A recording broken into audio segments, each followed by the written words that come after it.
La clave nos la ha dado en gran medida Eckhart Tolle cuando dice el poder de la hora. Sí. Porque todas esas claves no son más que profundizar en el ahora. El ahora es lo que nos da paso a estados de más profundidad, de más atención, de más presencia. Más ahora nos lleva a más presencia. No está en otro sitio, no podemos buscarlo, no podemos correr detrás de él, no está en otra parte. Está más aquí, más ahora, más tranquilo, más lento, más profundo, más... Bueno, bienvenidos a todos, bienvenidos. Miguel, ¿cómo estás? Bien, estoy bien, en un día un tanto particular, pero muy bien. Bueno, Contento de estar aquí. gracias por estar aquí. Seguimos con el ciclo Hablemos de Dios. Hemos tenido Sí. la segunda persona que nos ha hablado de Dios, Sí. Javier Meloni, jesuita, teólogo, antropólogo. Dios no existe, que Dios es, que los que existimos somos nosotros. Entonces, la existencia es una fragmentación o una perspectivización. Nos ha dejado unos titulares Sí, nos ha importantes. dejado algunas flores importantes. Veníamos de Neil Donald Walls, pasamos por Meloni y el tercero, bueno, ya lo desvelaremos, pero lo tenemos en cartera, ¿eh? Sí, tenemos, bueno, y más que tres. Más que tres, ¿no? Pero bueno, ya estamos empezando a trabajar. ¿Qué te ha parecido la intervención de Javier Meloni? Pues me parece ortodoxa, me parece acertada también, me parece muy al punto, muy preciso con los temas y rica en conceptos sobre todo, ¿no? Rica en conceptos, rica en contenido, en variedad de temas. Se habla de la muerte, se habla de... Bueno, se tocan muchas cosas. Se habla del mal, tú lo propones, Sí. el tema del mal, que es muy clave también. Entonces, digamos que despliega el abanico de las posibilidades. Quizás se queda más en el plano teórico también, pero bueno, es una importante aportación, yo creo. Va a ser una importante aportación. Sí, yo creo que superamos un poco la dicotomía de Dios existe o Dios no existe, ¿no? Fuimos un poco más allá. Quizás. Sí, ahí Xavier lo tiene muy claro, ¿no? Dice, Dios es otra cosa. Exacto. Es otra cosa y es lo que tendríamos que acostumbrarnos a pensar o a vivir. Que una cosa es ser y otra es existir. Nosotros existimos, Dios es. Y en su ser abarca todas las cosas, todas las dimensiones. Es por eso, por esa inmensidad, que necesitamos cambiar la imagen colectiva de lo que es Dios. La imagen colectiva que es una pura proyección de nuestro ego separado, de nuestros temores, de nuestras carencias en muchos sentidos. Exacto. Y lo ha sido durante la historia, ¿no? Sí, y es superar esa fase, ¿no? Esa fase dual de Dios existe y Dios no existe y ver, sentir y palpar la presencia de Dios en nosotros, ¿no? Sí, este es digamos, el otro ámbito. El otro ámbito es la experiencia de Dios. Exacto. La experiencia de Dios, ¿cómo es esta experiencia? ¿Cuál es la característica de experimentar a Dios? ¿Y cómo es la característica de experimentarte en compañía, de saber que no estás solo y de desarrollar la confianza, desarrollar la sensación de, sé que esta vida es complicada, no sé muy bien cómo he llegado aquí, pero confío, sé lo suficiente para confiar que voy hacia algún buen lugar, que estoy en un buen lugar, que tengo una misión que hacer aquí, tengo algo que hacer aquí, puedo desarrollarlo, tengo el espacio, tengo el tiempo, tengo los medios. El desarrollo de esa confianza también me parece súper importante, ¿no? El aprender a estar aquí de otra manera, aprender a estar aquí en positivo, ¿no? Es como si todas las generaciones hasta hace muy poco hubieran estado como colgando del abismo casi, lucha, ¿no? luchando. En lucha, pero en lucha tremenda. Y bueno, ahora mismo también en Sí. el planeta hay una tensión tremenda. Esto es innegable. Sí. Pero también parece que puede haber unos brotes verdes de lo que empiece a ser otra manera de estar en el mundo, ¿no? Y otro espacio y otra manera de concebir la vida, de saber que venimos con una misión, que se puede cumplir la misión. Claro, es una limitación, ¿no? Es una miopía centrarse solamente en la existencia o no existencia de Dios, ¿verdad? Hay que dar un paso más y abrirse a esa confianza de sentir si estamos aquí es por algo. Es por algo y de sentir la compañía, sentirse acompañado, sentir que hay una calidez dentro, una seguridad dentro, que se puede recurrir a ella. Esto es la... Exacto, empezar por sentir eso que somos, ¿no? Y eso implica dejar de mirar un poco fuera e ir hacia adentro, encontrar esos espacios para ir hacia ti, ¿no? Para devolverte la mirada un poco, ¿verdad? Sí, evidentemente yo creo que tiene mucho de hacer de uno mismo el centro de la mirada y paradójicamente como descentrarse, no hacer de uno mismo lo más importante del mundo, ¿no? Es una combinación de las dos cosas. Es por un lado, sí, consolidarse en una individualidad, pero por otro lado, no creer que mi percepción es la percepción, darme cuenta de que mi percepción es una percepción entre miles y miles de millones. Exacto, pero es que darse cuenta de eso es un paso gigantesco, ¿eh? Darte cuenta que tu vida es la vida que has elegido a cada instante y que tu percepción es una entre la infinitud de posibilidades que hay. Que hay y que de hecho existen tantísimas otras percepciones y cada uno llevamos dentro esta determinación de el mundo es como yo lo veo y quiero tener razón porque el mundo es como yo lo veo. Claro. Entonces es como la doble banda, eso hay una doble banda entre sí que centrarse y es muy importante ver la vida desde uno y darse cuenta de precisamente también de ese descentramiento, ¿no? Claro.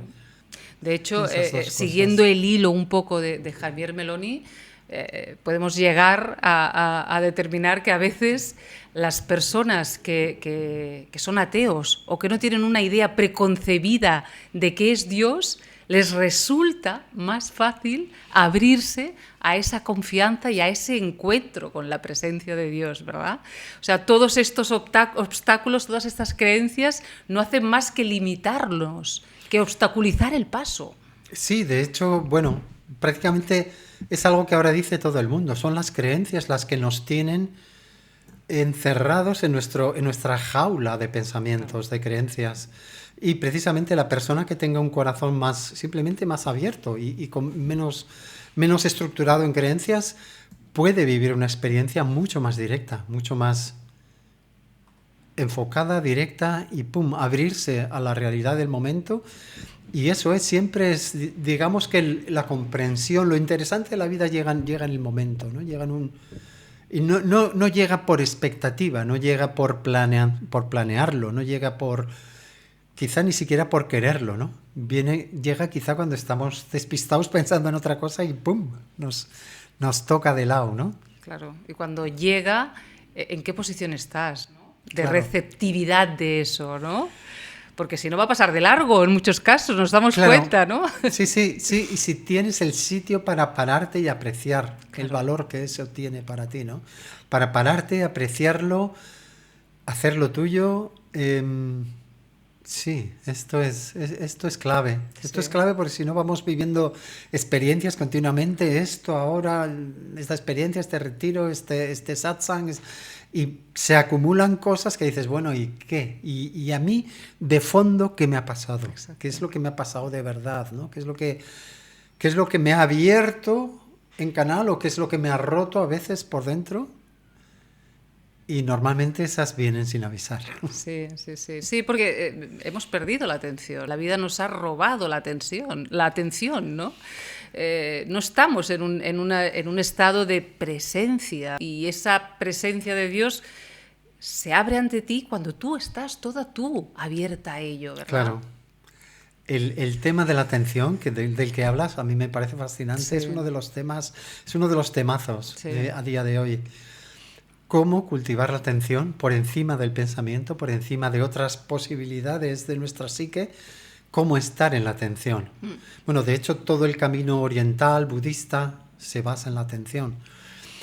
Y es que a mí ahora personalmente me interesa mucho llevarla a las relaciones, porque somos en la atención del otro. En la atención del otro es cuando somos, y la atención en sí es amor. Dar atención es dar amor. Mira cómo crecen los bebés y los niños. ¿Qué es lo que necesitan? Atención. Sí. En primer lugar, lo que necesitan es atención. Estar por ellos. Darles... La atención es el campo energético donde uno puede crecer. De niño, de bebé, de niño, pero de adulto también. Cuando tenemos la escucha de alguien, la atención de alguien, es cuando podemos desplegar no solo la experiencia, las ideas, las expectativas, podemos crear, podemos compartir. Ese espacio de creación y de compartir, esto es dependiente totalmente de la atención. Y darnos atención unos a otros es darnos vida, ¿verdad? Es darnos vida, ¿no? Es darnos vida. Yo ahora recuerdo, Miguel, mi hijo cuando era más pequeño, se ponía detrás de mí con algún dibujo que había hecho y es... Mamá, ¿puedes mirar això? ¿Puedes mirar esto?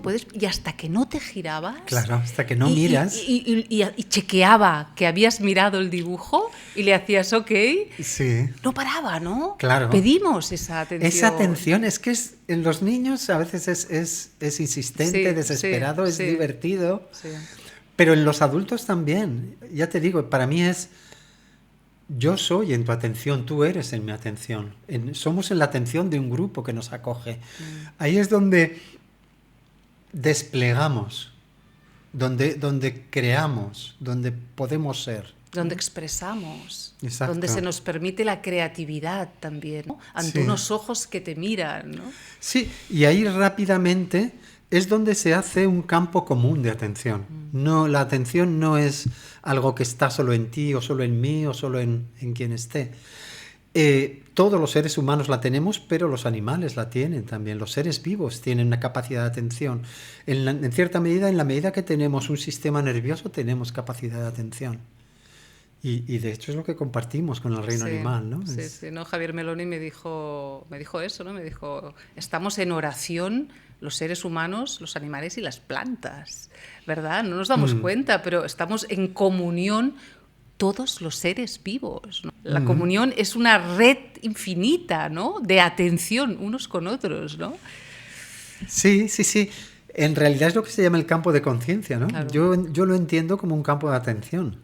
Y de hecho, fíjate, por ejemplo, en algunas tradiciones como los chamanes, Don Juan y compañía, es que hablan de la primera, Claro. de la segunda atención, de la tercera atención, como ámbitos en los que vivir. Y esa presencia de Dios en nosotros, esa apertura que nos permite abrirnos al cosmos, porque es salir del techo de la mente individual, de la mente cerrada, eso es un paso tan grande, tan importante. Sí, es un paso grande, es un paso importante, pero yo creo que la clave nos la ha dado en gran medida Eckhart Tolle, cuando dice el poder de la hora. Sí.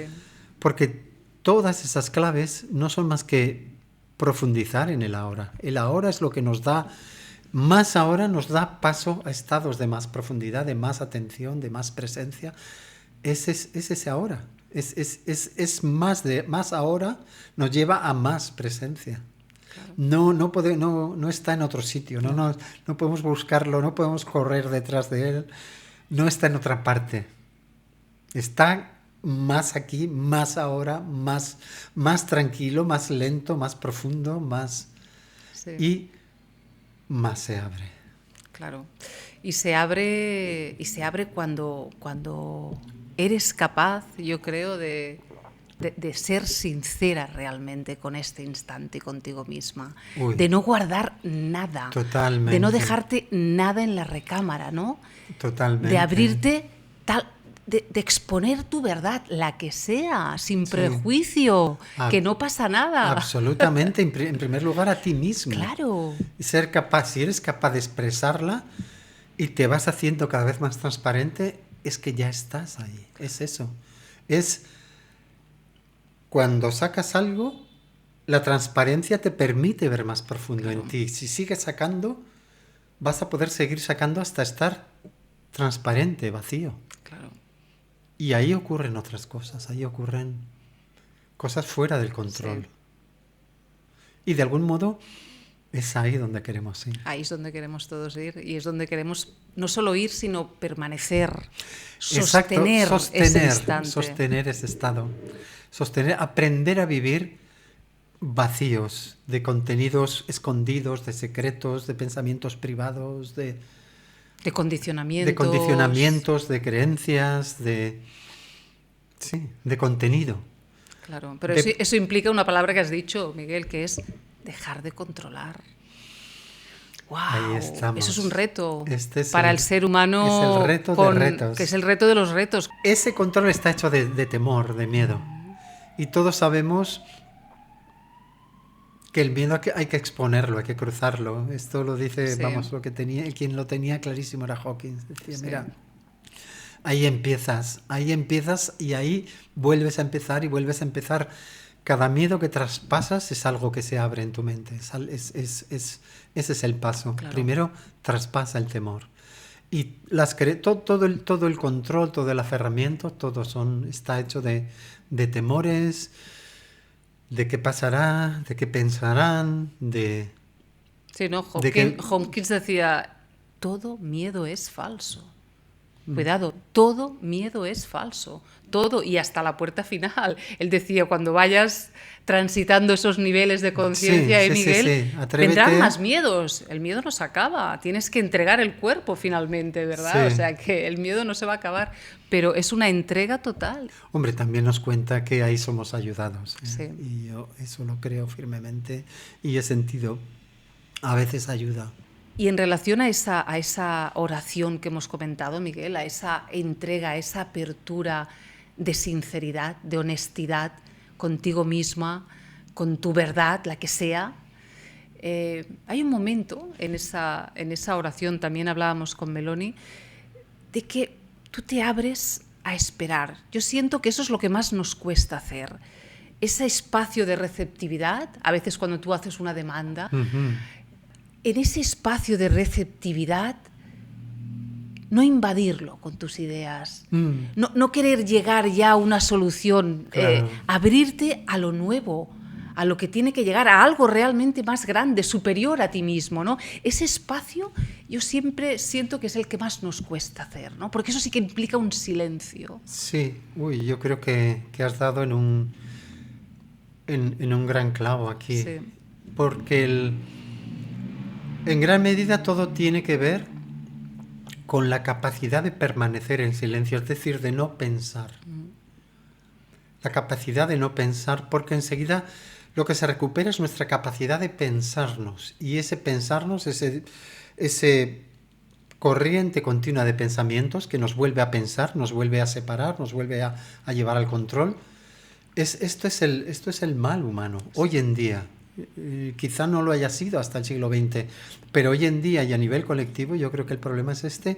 Y una de los grandes entrenamientos es el entrenamiento para no pensar, para no pensar tanto, para familiarizarse más con el ciclo de pensamiento y poder tener espacios de pura percepción, de puro campo visual o puro campo auditivo, abrir otros canales, otras maneras de mover la atención que no caiga por defecto en la corriente de pensamientos que reafirma la identidad, que reafirma el control, que reafirma... Esto es fundamental, es esa capacidad de estar bastante vacío en el momento y no necesitar pensar, planificar. Esto es un poco de lo que tenemos exceso y de lo que nos vendría muy bien poco a poco purgarnos, ¿no? Claro. Y aprender a vivir es como más lúdicamente, con más tiempo libre. No hacer tanto, no ser tan eficaces, no ser tan trabajadores, cultivar otras formas de atención, ¿no? Quizá el arte, quizá la contemplación, quizá ese tipo de mente que no necesita pensar, que puede utilizar la atención en otro sentido, que puede descansar con la atención. De hecho, es para mí una de las uno de los conceptos, una de las descripciones mejores de meditación es esta que dice que meditación es cuando la atención descansa sobre la atención. Cuando la atención está sobre sí misma y está ahí. Esto es estupendo, es puro oxígeno. Soy consciente sin contenido, con poco contenido, y soy consciente del contenido. Claro.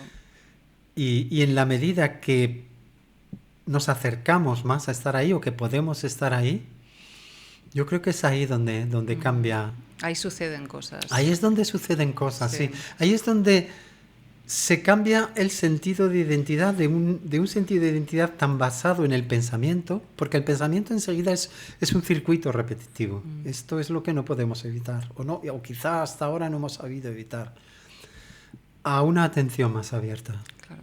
Y en esa atención más abierta, lo falso, eso lo sabes tú muy bien, que eres maestro de un curso de milagros, lo falso no puede convivir con lo verdadero.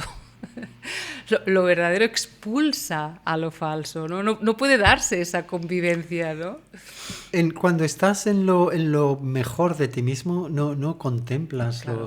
los temores o el pasado o los rencores o las cosas pendientes, es que no te interesan. Simplemente pueden estar ahí, pero es que no me interesa. Lo que me interesa, donde estoy ahora me interesa mucho más, ¿no? Te abres a la presencia y descubres que eso eres tú. Que eso eres tú, ese es tu potencial, ¿no? Eso es lo que eres, ¿no? Y todo lo otro ya no se queda contigo, ya lo dejas de atraer, exacto. ¿no? De alguna manera cae, ¿no? Se Sí, desliza, sí. ¿no? Sí, y estás en tu calidad de vida, aprovechas esa calidad de vida en ese momento. Fíjate, estaba pensando en los pueblos nativos, que teóricamente, o al menos estadísticamente, se dice que ellos dedican como un 15%, un 20% de su tiempo a trabajar y el resto lo dedican a estar, a socializar, a estar por allí, a conectar, a estar disponible. A estar disponibles, sí. Me acuerdo también que una vez que visité a un poblado de los Hopi en Arizona, en Estados Unidos, y los Hopi nos contaron: nosotros no creemos que el ser humano ha nacido para trabajar. Nosotros nos levantamos cada mañana y cada mañana decimos: ¿qué me inspira el día de hoy? Claro. ¿Qué voy a hacer hoy?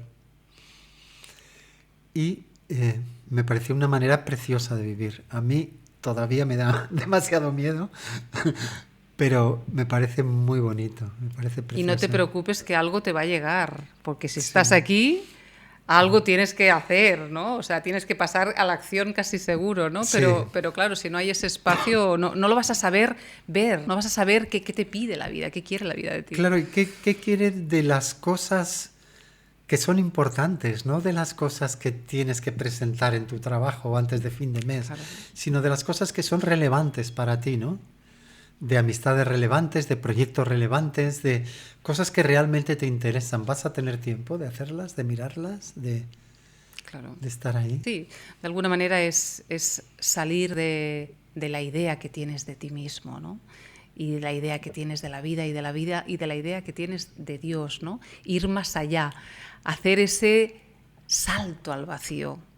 Te pide un salto al vacío, te lo pide. Sí. Yo creo que eso es lo que se nos pide también con la contemplación de la idea de Dios. Se nos pide empezar ya en la experiencia, en la presencia de Dios, y no se nos impide teorizar, pero se nos pide abrir la mente al máximo para saber que no sabemos nada. ¿Y cómo es eso que no sabemos? ¿Cómo son si apenas vemos 3 dimensiones, 4 dimensiones, cómo son n dimensiones, cómo son infinitas dimensiones? ¿Qué complejidad, qué maravilla o qué sencillez y simplicidad puede haber ahí, ¿no? ¿Cómo puede ser esa inmensidad que está en todas partes y está aquí y es todo y soy yo y yo soy a la vez todo? ¿Cómo asombrarse? ¿Cómo fomentar el asombro que me permita abrir la mente a corroborar que eso es así?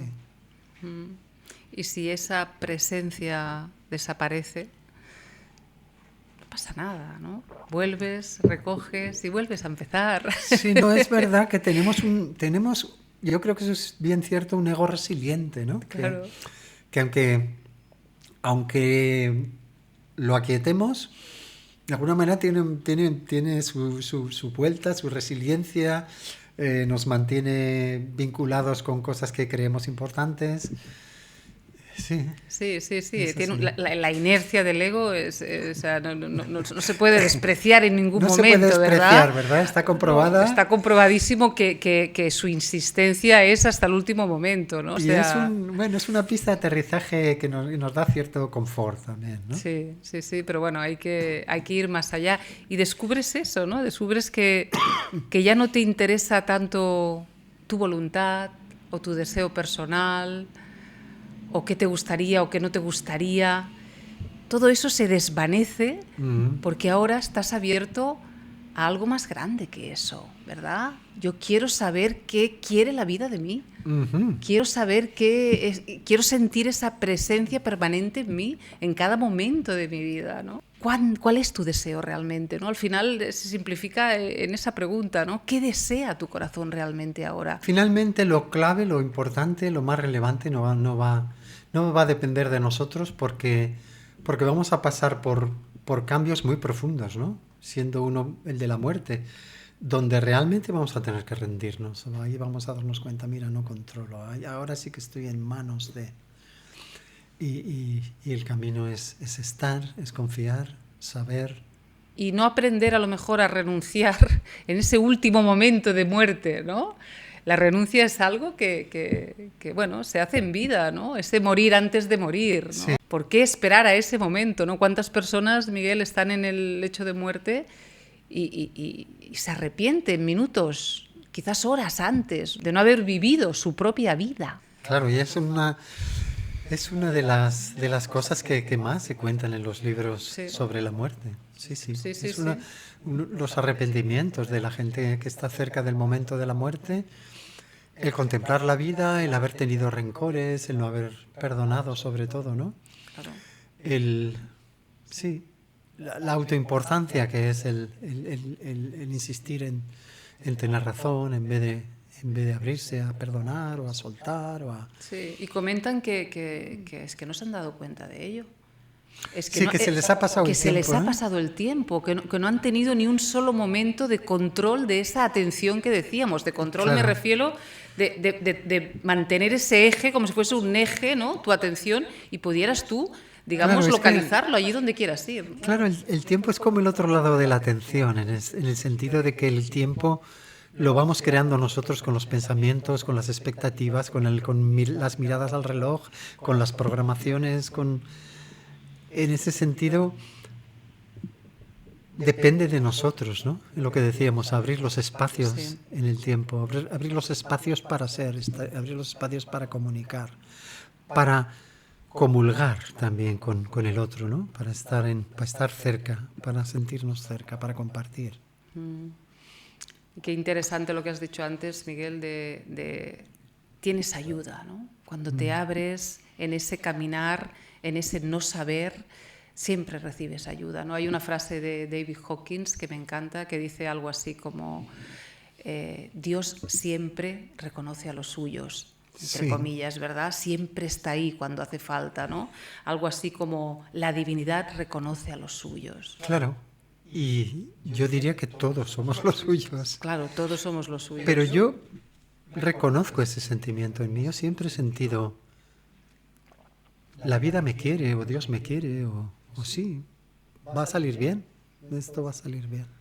Claro, y decía Hopkins, si Dios reconoce a los suyos, no sentir esa alegría, ¿verdad? Cuando sabemos que eso es así, es que te estás resistiendo todavía un poquito, ¿no? Claro. No te estás dejando amar, ¿verdad? Sí, claro. Esos son los rincones que vamos dejando ahí los rincones para la falta de claridad, para el resentimiento, podría haber sido de otra manera, para el control. Bueno, ahí estamos, ¿no? Haciendo nuestra ida y nuestra vuelta en este mar, ¿no? Sí. Yo recuerdo cuando era pequeña que pensaba, ¿cómo es posible que los grandes científicos, los pensadores, los investigadores, crean en Dios, ¿no? No sé, Descartes, por ejemplo, Newton, Einstein, grandes racionalistas crean en Dios, ¿no? Yo pensaba eso de pequeña. ¿Cómo es posible? A mí aquí me creaba una gran contradicción, sí. Claro. Yo esto siempre lo he tenido súper claro, que incluso los genios de la razón, pues tipo Freud o Einstein, no llegan más allá de la razón, y Dios es como mucho más. Yo me aferro al tema de las dimensiones. Cuando digo n dimensiones y n tiende a infinito, es como, ¡buah!, me rindo ya. O sea, es como incluso la racionalidad, la inteligencia humana, ¿qué son? ¿No? Es que estamos viendo desde un espectro muy pequeño, minúsculo. Pero incluso nuestro espectro perceptual dentro de las ondas electromagnéticas es asombrosamente reducido. O sea, esto nos debería llamar a humildad radical. Total. Radical. Sí. Y fíjate que a pesar de todo a pesar de eso creamos un mundo. A pesar de eso recreamos, creamos y tenemos trabajos y relaciones y familias y hay plantas y es todo un mundo que hemos creado o recreado aquí, ¿no? Entonces aleluya, gracias. A pesar de ello, se nos permite, ¿verdad? A mí, una de las cosas que más me asombra es el enorme poder de la mente, el enorme poder de la creencia. Para un ser humano, creer algo es darle existencia. Particularmente con conceptos no tangibles, ¿no? Si uno cree en algo, nadie más puede deshacer tu creencia que no seas tú. Nadie más puede deshacer tu creencia. Te has creado una idea, una imagen, puede prevalecer en tu mente el tiempo que tú quieras. Una capacidad, un poder de creación en la mente, eso sí que se me cae la mandíbula, ¿no? Es como, wow. Y de ahí, este es uno de los sitios donde podemos percibir, ¿no? De dónde venimos, de quién somos hijos, ¿no? ¿Qué mente nos ha creado para que tengamos estas capacidades? Por mucho que te expliquen qué es Dios para ti o qué significa Dios para otra persona o tal, tú mantienes tus creencias, nadie te lo puede explicar, es un tema experiencial, pero así en todo, en general, ¿no? Tus creencias son columnas que están insertadas de una manera increíble y que entregarlas sería entregar tu vida casi. Por eso a mí me gusta insistir tanto. Sí. No basta con escuchar buenas ideas, hay que debatirlas, hay que hacerlas tuyas, si no se quedan en ti. Tienes que asimilar, se queda en ti lo que asimilas como tuyo, lo que tú piensas desde ti, aunque lo hayan pensado antes, pero lo que haces tuyo en tu mente, no lo que alguien dice. Porque lo que alguien dice nos entra por un oído y sale por el otro. Por eso es tan interesante también el proceso humano, ¿no? Porque todos vamos a tener que crecer, todos vamos a tener que abrir la mente, todos vamos a tener que iluminarnos y después iluminarnos más y despertar más. Porque no para, y es un proceso individual y cada uno tenemos que hacerlo por nosotros mismos. Sí, definitivamente llegas a la conclusión de que nadie puede ayudar en este punto a nadie. Por más que quieras y por más cercana que sea la persona, que sea tu hijo, que sea tu padre, que sea tu madre, si la persona no está abierta, no va a escuchar. Yo tengo la gente más querida que no he sido capaz de transmitirle cosas que a mí me parecían súper importantes y me han dicho, no, yo en eso no creo, y ¡pum!, ya me han cortado el rollo total. Y digo, ostras, es verdad. Es que somos pura subjetividad, ¿eh? O sea, eso se cambia desde tu fondo subjetivo. Si no, no hay nada que hacer. Exacto. Y si no hay algo que desde dentro te lleva a abrir, tienes la llave pasada y ya estás. Claro, y ahí aquí descubres otra cosa, que es que todo es gracia. Todo es gracia, ¿no? Y eso también, o sea, todos esos pasitos, esos cambios de nivel, donde vamos, todo es gracia, ¿no? No puedes hacerlo tú. Como has dicho antes, lo verdaderamente importante sucede. No puedes hacerlo, ¿verdad? No puedes hacerlo. Hombre, quizá como decía Adyashanti, practicar te hace más fácil el accidente, ¿no? Hace más fácil la ocurrencia. Sí. Quizá el deseo en algún lugar, en algún lugar inconsciente, provoca la ocurrencia, pero es un mecanismo que no es mecánico ni es personal. No. Es aspiracional, es vital, hay fuerzas ahí divertidas que no podemos controlar y esa es la gracia que tiene, ¿no? No es una fórmula. No hay fórmula. No hay exacto, fórmulas. no hay fórmula. Qué interesante. La verdad es que es un gozo ya el camino, y el camino además tiene que ser ya un gozo, ¿no? No puede ser un sacrificio. No vas al camino del espíritu desde el sacrificio, desde la fuerza, desde Claro, el control. es no. muy bonito esto que dices porque indica que estamos programados en positivo. Digamos, lo bueno atrae más bueno. Lo que nos gusta, lo que nos expande, nos lleva a expandirnos más. Lo que queremos aprender nos lleva a aprender más. Estamos programados en positivo. A mí esto siempre me conmueve. Hay alguien ahí que nos programó para el bien. Hay alguien ahí que nos sigue queriendo, ¿no? Que nos quiso y nos sigue queriendo. Y es como, bueno, gracias. El agradecimiento es permanente, ¿verdad? Solo nos queda eso, ¿no? Agradecer, ¿no? Agradecer por cada día que amanece, ¿no? Agradecer por cada constipado, por cada gripe. Sí, porque sales renovado. Sí, yo fíjate, ha sido tremendo. Nunca me había dolido tanto la cabeza. A mí nunca me duele la cabeza. Pero tenía un dolor de cabeza insoportable. O sea, insoportable. Y a la vez sentía este dolor de cabeza. Es lo que me pasa a veces cuando medito, que empiezo a notar mucha presión en la cabeza.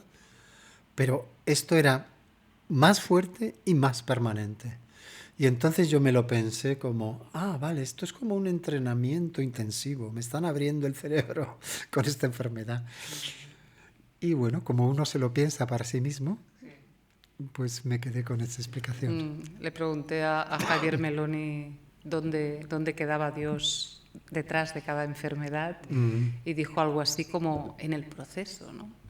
El proceso, no solo del que está enfermo, sino de todas las personas que lo rodean, ya es un acto sagrado, ¿verdad? Es un acto sagrado donde nadie va a quedar igual después de todo eso, ¿no? Sí, y de algún modo también la enfermedad lleva un punto de humildad, ¿no? Lleva un punto de... Es como un recuerdo, es un recordar, ¿no? Uy, no voy a hacer solo lo que yo quiera, ¿no? Van a pasar más cosas. Tengo que estar en esta disposición abierta, ¿no? Adaptable, abierta, amable. Es un caminar hacia el dejar ir, ¿no? Hacia ese vacío para que la presencia de Dios esté en nosotros, ¿no? Y esté en nosotros el máximo de tiempo de nuestra experiencia de vida aquí. Hay algo en la Biblia muy bonito, la vid y los sarmientos, ¿no? Cuando eso está en ti, das frutos realmente, ¿verdad? Das frutos y por tus frutos te conocerán y te conocerás tú también. Y te conocerás tú también, ¿no? Claro. Es un espejo, ¿no? ¿Qué hacemos? Y cuáles son los frutos que estás dando en tu vida, ¿no? Eso habla de la conexión que estás teniendo con la divinidad, Claro. o con el cosmos. Es muy bonito, es precioso. Por tus frutos te conoces a ti mismo. Claro, sí. Te puedes conocer mirando fuera y te puedes conocer tirando del hilo hacia adentro. Ahí siempre hay dos maneras. Ahí me gusta más y me ha gustado más la de mirar dentro de mí, ¿no? De seguir el hilo, ¿no? Pero fuera es un espejo permanente de lo que tú Total. eres. Tu inconsciente, ese 95% está bailando fuera de ti, está gritando. Quien tiene ojos para ver, verá. Sí. Sí, además yo creo que es mucho más literal de lo que pensamos, porque seguimos pensando que estamos aquí dentro y que proyectamos, pero en realidad estamos ahí también. Es más completo, es más complejo. Espejos, espejos para vernos, que no Sí, falten, ¿no? sí, sí, sí, sí, sí. Y las aperturas que nos quedan todavía, ¿no? Por vivir, por entender, Por wow, por asombrarnos, asombrarnos. vamos a decir que no tenemos escapatoria. Claro, o sea, o te transformas o la vida te va a transformar, ¿no? Y tú eliges la manera de hacerlo a veces, de forma inconsciente, ¿no? Pero facilitas la transformación o te cierras en banda y te pones a luchar contra la vida, ¿no? Puedes elegir eso. ¿Tú crees que es imprescindible la experiencia mística para empezar un camino espiritual? Hombre, yo te puedo contestar desde mi experiencia. Por favor. Y desde mi experiencia fue lo que me puso en el camino. O sea, a mí me ocurrió lo que me ocurrió con 17 años y sin tener ni idea. Bueno, yo era cristiano, era seguidor de Jesús, me gustaba mucho la imagen de Jesús, pero me empezaron a ocurrir cosas que no sabía y no podía explicar y además me ocurrieron de manera muy, muy poderosa, me cambiaron la vida. De hecho, para mí, yo como lo recuerdo, es como un segundo nacimiento. Para mí fue el segundo nacimiento. Entonces entendí por qué los cristianos hablaban de volver a nacer, el nuevo bautismo, el nuevo nacimiento, porque realmente te puede pasar que sientes que has renacido y eres otra persona. Es como que de repente dejas atrás algo y has tocado otro sitio completamente distinto y tu identidad ha cambiado. Y ha cambiado sin que tú hayas hecho, sin que tú la hayas deshecho, pero sí hubo un proceso de deshacimiento. Hubo un proceso de deshacimiento espontáneo, pero natural. Yo diría que era un proceso natural, que era simplemente abrirse más y abrirse al proceso de conciencia y ver, ser capaz de ver cada vez más profundo dentro de uno mismo, ver en los temores, ver en las resistencias y de algún modo el hecho de tomar conciencia de ello ayudaba a deshacerlo, a entregarlo, hasta que digamos, hay una aceleración, el proceso se acelera hasta tal punto que es como... Yo sentí un momento dado que estaba como completamente sincronizado con la vida. O sea, vivía como a otra velocidad, tenía otra lucidez, tenía una intuición increíble, me venían las cosas antes de que pasaran o sabía cosas sobre personas y proceso espontáneo. Y sí, a mí fueron estos procesos los que me llevaron luego a buscar de manera más organizada, a empezar a meditar, a empezar a buscar caminos, profesores o maestros, retiros.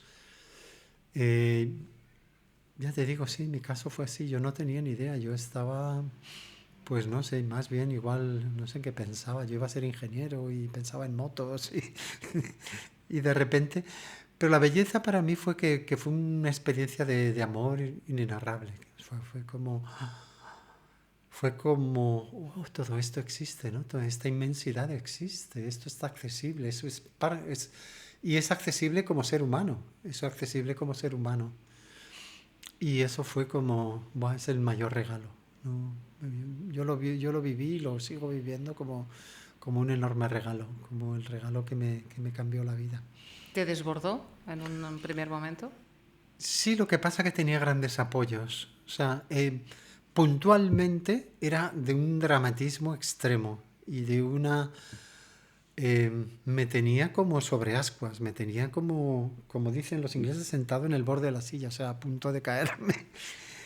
Lo que pasa es que estaba muy bien apoyado, tenía grandes apoyos que me daban mucha solidez, mucha seguridad, mucha escucha.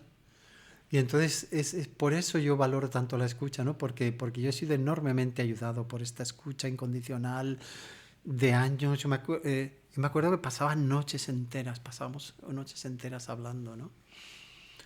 Y fumando, que yo fumaba entonces, fumando y hablando. Y claro, ahí salía todo, o sea, literalmente es como... Y ahí se quemaron muchísimas cosas, muchísimo, muchísimo se quemó ahí. Eras joven. Era joven, sí, sí, sí. Sí, pero precisamente por eso era muy nuevo, era completamente, no tenía ninguna defensa tampoco, no tenía ninguna precaución, ninguna expectativa. Simplemente es algo que ocurrió. Hay personas que dicen eso, ¿no? Que hasta que no aparece esta experiencia mística, experiencia profunda, no se abre realmente un camino auténtico espiritual. Sí, es que de hecho, para mí el camino se abrió como la necesidad de explicar. La necesidad de explicar esto. Y no solo la necesidad de explicar, la necesidad de volver y de vivir ahí, de estar ahí. Sobre todo, yo quiero vivir ahí. Claro. Lo que decíamos antes de sostener, ¿verdad? Sostener eso, ¿no? Y claro, eso luego te lleva a muchos sitios, muchas aventuras. Y bueno, ahí estamos todavía. Hasta aquí. Hasta aquí. Hasta hoy. Muchas gracias, Miguel. Seguiremos con este ciclo, Hablemos de Dios, porque creo que nos abre la perspectiva, nos abre la mente, escuchar a personas directamente cómo viven esa presencia de Dios. Y seguiremos hablando de ello porque, como decía, ahora recuerdo a Antonio Blay, ese gran maestro, decía, ¿hay algo más excepcional de lo que podamos hablar? No. Es lo más. Es lo más. Eso es seguro. Es lo más. Eso seguro. No hay más que lo más. Muchas gracias, Miguel. Gracias por haber pasado por aquí. Gracias, María. Gracias.